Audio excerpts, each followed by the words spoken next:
Hello guys, how to fix if WhatsApp contacts not showing on your iPhone WhatsApp app?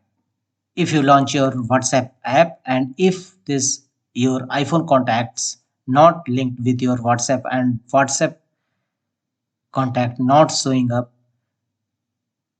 open your WhatsApp and if none of the contacts of your iPhone showing here WhatsApp contacts, then here are the fixes.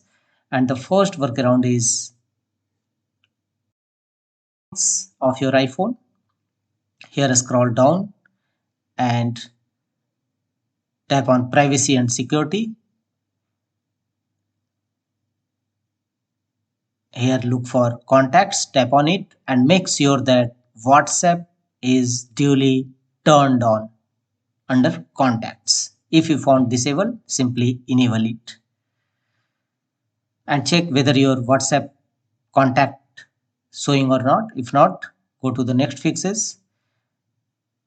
Open App Store, tap on your profile icon from the top right corner and under updates, if you found WhatsApp update available, here either open or update option available, then simply update WhatsApp app.